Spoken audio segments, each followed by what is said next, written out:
기본적으로 제가 중요하게 생각하는 거, 사주에 아이가 있는지 없는지 그거를 봐야 돼요. 내 팔자에. 내 팔자에 아이가 있는지 없는지를 봐야 되는데 아이가 없는데 그거 백날 노력해서 뭐 할 거예요. 근데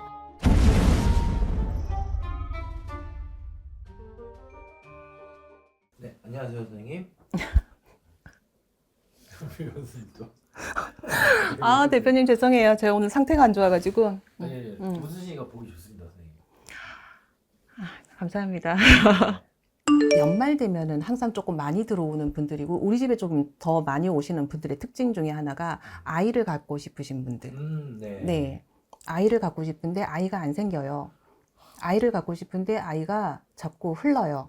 뭐 이렇게 말씀을 하시는 분들이 있어서 그러면 뭐뭐 해보셨어요? 제가 이렇게 물어봐요. 근데 대부분 그분들이 뭐라고 하시냐면 뭐 병원도 갔다 왔고 했는데 안 생겨요. 뭐 대부분 이렇게 얘기를 하는데 그 아기 천사를 기다리시는 분들이 또 이렇게 카페 모임 이런 게 또 있을 거 아니에요. 네. 그럼 거기에 가서 이제 또 그런 게 있대. 삼신상을 차려봐라.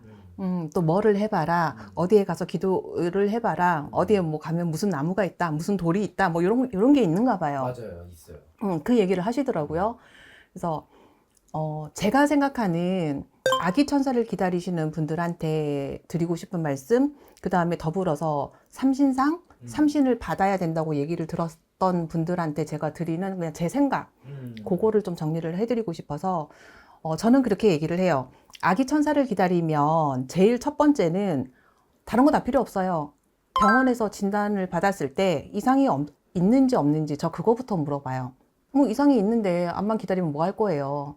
그러니까 의학적으로 현실적으로 문제가 있는지 없는지 그거를 먼저 처음에 판단을 하시는 게 문제인 거고, 두 번째는 조상전에서 문제가 있는지 없는지를 봐야 돼요. 단순하게 아기라고 해서 삼신할머니 삼신상을 차리고 삼신을 받아야 되고, 저는 그렇게는 생각을 안 하고, 제가 지금까지 경험을 해봤을 때 삼신할머니와 별개로 조상전에서 묶여가지고 아기가 안 생기는 경우들도 있어요. 그러면 이거는 삼신할머니랑은 다른 문제예요. 그래서 조상전에서 문제가 있는지를 조금 봐야 되고, 그 다음에 세 번째는 벌전이 있는지를 봐야 되고, 벌전은 내 발목을 쥐고 있는 거랑 똑같아요. 그래서 이 벌전이 어떤 벌전인 건지, 어떻게 내려진 벌전인 건지, 내가 만든 벌전인 건지, 내려온 벌전인 건지, 내 집 벌전인 건지, 남편 집 벌전인 건지, 아니면 드물게 지나갔던, 만났던 사람하고와의 생겼던 벌전인 건지, 까지도 봐야 되는 게 아기 천사를 봐야 되는 게 있고요. 그 다음에 기본적으로 제가 중요하게 생각하는 거, 사주에 아이가 있는지 없는지 그거를 봐야 돼요. 내 팔자에. 내 팔자에 아이가 있는지 없는지를 봐야 되는데 아이가 없는데 그거 백날 노력해서 뭐 할 거예요. 근데 나는 아이가 뭐 3명이 있어. 근데 남편은 아이가 없어. 이런 경우도 있어요. 나는 아이가 1명인데 남편은 3명이야. 네. 이렇게 해서 궁합으로 들어왔을 때 내려받는 아이들이 있는가 하면 나는 있는데 상대방은 없는 경우, 뭐 나는 없는데 상대방은 있는 경우, 이렇게 해서 조상의 합으로 들어오는 경우들도 있어요. 근데 앞만 찾아봐도 CR도 아이가 없는 경우 같은 경우는 서로 없어. 그럼. 사실은 힘들어요. 힘들다고 봐야 돼. 그러면 대표님, 아이가 만약에 팔자에 이렇게 저렇게 뭐 다 했는데도 없어. 뭐 조상 벌전도 보고 뭐 어떻게 그거 다 해결했다고 치고 아이가 없어. 그러면 아이 안 생기는 거예요? 생각해 주시죠. 있어요. 딱 한 번 봤는데 전국 8도에 삼신으로 유명한 곳은 다 찾아가갖고 기도를 하신 분을 제가 한 번을 봤어요.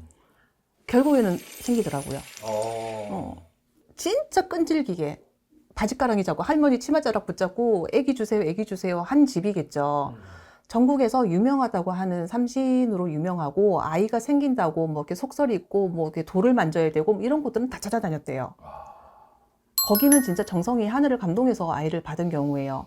근데 이거는 제가 조금 이따가 얘기를 할 건데, 삼신을 빌어서 아이를 받은 경우, 그러니까 팔자에 없어서 아이를 받은 경우도 포함이지만 아까 제가 여러 가지 케이스를 얘기를 했죠. 이런 케이스들을 다 정리를 하고 아이를 그래서 결국에는 받은 경우들 같은 경우는 결국에는 팔자에 없는 자식을 하늘을 감동을 시켜서 낳은 거잖아요. 그죠? 네. 이런 자식들 같은 경우는 무속에서는 그래요. 빌어서 낳은 자식, 칠성의 자식, 아니면 삼신의 자식, 뭐 이렇게 얘기를 하거든요. 이 공통점이 뭐예요? 이거 삼신 빼고 얘기를 해도 칠성의 자손, 뭐 빌어서 낳은 자손, 우리가 흔히 말하는 진짜 많이 빌어줘야 되는 애들일 거죠. 네. 그럼 이렇게 낳은 애들은 정말 많이 빌어줘야 돼요. 언제까지? 죽을 때까지. 죽을 때까지. 왜냐하면 팔자에 없는 걸 하늘의 명으로, 하늘의 끈으로 내려온 자식인 거잖아요. 얘는 내 자손이 아니라 하늘의 자손인 거예요. 그러면 감사하다고 계속 빌어줘야 되는 거죠. 어쨌든 소적으로는 내 안에 들어와 있는 거지만 사실은 하늘의 자손을 나한테 잠시 보내준 것이기에 이 친구들은 좀 많이 빌어주고 살아야 되는 거는 맞아요. 그래서 팔자에 그 풍랑이나 이런 것도 있을 수도 있기는 하겠지만 이거를 가라앉혀줘야 되는 것도 맞고, 왜냐면 하늘의 자손을 땅에 내려왔으니까. 이런 부분들이 사실은 조금 필요하거든요. 그래서 아이가 안 생겼다고 무조건 삼신을 받아야 되고 삼신 구슬해야 되고 삼신상을 몇 번을 차려야 되고, 저는 사실 그거는 아니라고 생각을 해요.